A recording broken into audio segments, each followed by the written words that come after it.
ચર્ચા થઈ જ ચૂકી. ખુશી તો હોય, સ્વાભાવિક વાત છે, જીત છે એટલે, પણ જીતની સાથે સાથે જવાબદારી પણ વિશેષ આવે છે બેન. એટલે અને પાછી લીડ સાથેની છે. તમે પહેલા પણ એક સવાલ કર્યો હતો કે કેટલી લીડ મળે છે. લીડ વધશે જ બેન, ચોક્કસ વધશે. કારણ કે જે રીતે એમના પિતાશ્રીનું પોતાનું કાર્ય અને ભારતીય જનતા પાર્ટીની સરકારનું ગુજરાતની અંદર જે કાર્ય છે એને, કારણ કે જ્યારે સ્થાનિક સ્વરાજ્યની ચૂંટણી હતી એની પહેલા પણ એક બાબત હતી કે ભારતીય જનતા પાર્ટી 30 વર્ષથી શાસન કરી રહી છે અહીંયા, તો એન્ટી ઇન્કમ્બન્સીની, તો એનો પણ પ્રજાએ, ગુજરાતની પ્રજાએ જવાબ આપ્યો, થમ્બિંગ મેજોરિટી સાથે આપ્યો. નગરપાલિકાની ચૂંટણી હોય, મહાનગરપાલિકાની હોય, જિલ્લા પંચાયતની, તાલુકા પંચાયતની, તમામે તમામ સીટો ઉપર થમ્બિંગ મેજોરિટી સાથેની આપી છે. અને જ્યારે જ્યારે પ્રજા પોતે થમ્બિંગ મેજોરિટી સાથે આપે છે ને, ત્યારે વિશેષ જવાબદારી સરકારની બનતી હોય છે કે આટલો બધો અતૂટ વિશ્વાસ, આટલો બધી એમની આશાઓ આ સરકાર પાસે છે, એ કાર્ય અમારે પૂર્ણ કરવા, એ અમારામાં અમારી પણ એક જવાબદારી બને છે. અને હું તો ખરેખર ગુજરાતની પ્રજાનો ખૂબ આભાર માનું છું. ખૂબ, અમે તો જેટલું માનીએ એટલું ઓછું છે.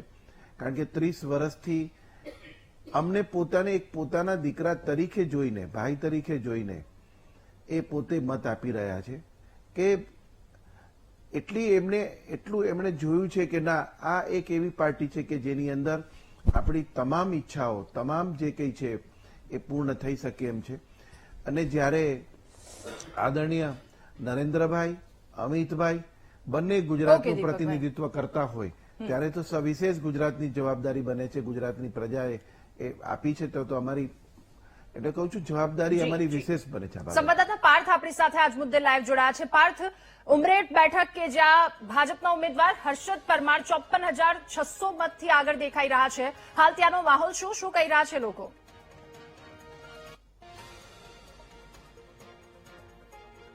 જી દાદા, ઉમરેઠનું સવારે 8 વાગ્યાની આસપાસ પેટા ચૂંટણીની ગણતરી શરૂ થઈ હતી, મતગણતરી શરૂ થઈ હતી અને લગભગ અત્યારે 15 જેટલા રાઉન્ડ પૂરા થયા છે અને 22,000 મતથી ભાજપના ઉમેદવાર હર્ષદ પરમાર આગળ ચાલી રહ્યા છે અને લગભગ હવે ગણતરીના 6 જેટલા જ રાઉન્ડ બાકી છે. એટલે કહી શકાય કે હર્ષદ પરમાર જીતની નજીક છે. ત્યારે ભાજપના જે સમર્થકો છે તે અહીંયા પહોંચ્યા છે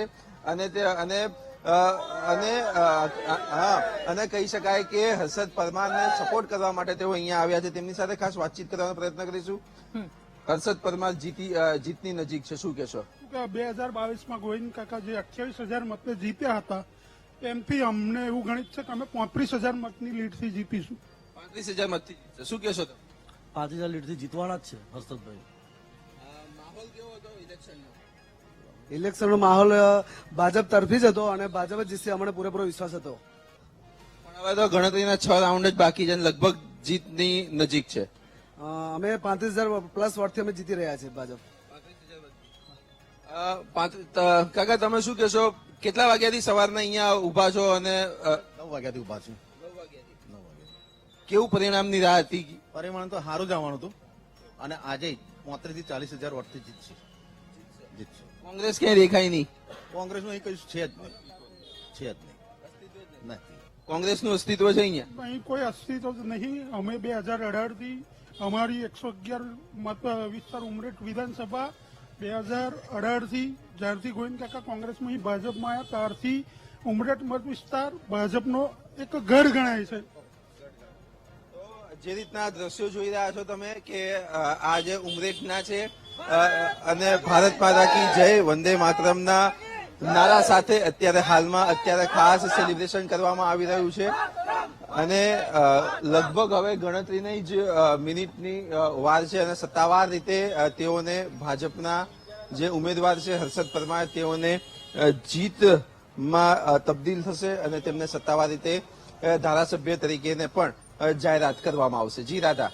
બિલકુલ પાર્થ, આભાર આપનો તમામ વિગતો સાથે જોડાવા બદલ. તો હાલ ઉમરેઠ કે જ્યાંના ભાજપના ઉમેદવાર હર્ષદ પરમાર જેમને વિજય તરફ